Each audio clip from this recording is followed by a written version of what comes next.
শীতের সবজিতে বাজার ভরপুর আর দামেও কিন্তু অনেক কম। তাহলে কেন ভেজিটেবল সতে হবে না বাড়িতে বলেন তো?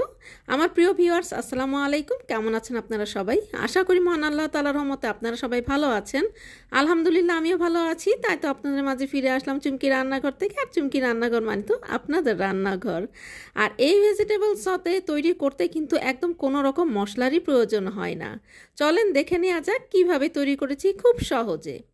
একটা প্যান নিয়ে নিলাম বাটার। আমি এখানে 1 চা চামচ ভরে ভরে বাটার নিয়েছি। আপনারা চাইলে এখানে বাটারের পরিবর্তে শুধু তেলও ব্যবহার করতে পারেন। আর এখানে আমি থেতো করে রসুন নিয়েছি। আর রসুনটা সতের সাথে কিন্তু অনেক ভালো যায়। আর এখানে কিন্তু ফ্রেশ রসুন নিতে হবে। ফ্রিজে রাখা রসুন দিয়ে কিন্তু কখনোই সতে একদমই ভালো হয় না। তো আমি এখানে রসুন আর বাটারের ব্যবহারটা করেছি। আপনারা যদি চান শুধু তেল দিয়েও সতেটা করে নিতে পারেন, তেল, গোলমরিচ আর একটু লবণ ছিটিয়ে, যদি কেউ রসুনটা পছন্দ না করেন। তবে ভেজিটেবল সতের আসল স্বাদ পেতে হলে আপনাকে বাটার আর রসুনটা ব্যবহার করতেই হবে। আর যদি কেউ একদম সিম্পল ওয়েতে মানে এটা খেতে চান, তাহলে শুধু তেল আর গোলমরিচ আর একটু লবণ ছিটিয়েও এটা আপনি তৈরি করে নিতে পারেন। রসুনটা কিন্তু হালকা ব্রাউন হওয়ার আগেই কিন্তু আমি ভেজিটেবলগুলো এখানে দিয়ে দিয়েছি। এখানে আমি ক্যাপসিকাম, গাজর আর টমেটো নিয়েছি। আপনারা আপনাদের পছন্দ মতো ভেজিটেবল নিতে পারেন। আর এই যে টমেটোর যে বীজটা সেটা আমি ফেলে দিয়েছি। টমেটোর বীজটা যদি দিয়ে দেন তাহলে কিন্তু সতেটা একদমই খেতে ভালো লাগবে না।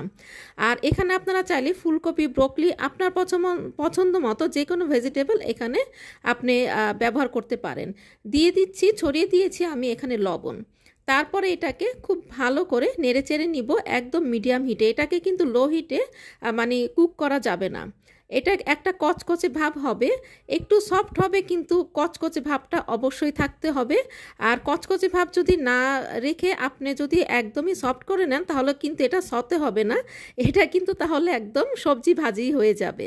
আর সতেটা কিন্তু একটু কচকচে ভাব হতে হয়। তো এবার আমি এখানে ফ্রেশ গোলমরিচের গুঁড়া ছিটিয়ে দিলাম। ছিটিয়ে দেওয়ার পরে আমি এখন চুলাটা বন্ধ করে দিব। যে হিটটা আছে এখানে কিন্তু হাই হিটে এই সতেটা করতে হবে। আমি চুলাটা বন্ধ করে দেওয়ার পর সেই হাই হিটের মধ্যেই সেই প্যানের মধ্যেই আমি এটাকে নাড়াচাড়া দিয়ে পরিবেশন করে নিচ্ছি। তো এই যে দেখতে পাচ্ছেন একেবারেই আমি পরিবেশন করে নিয়েছি।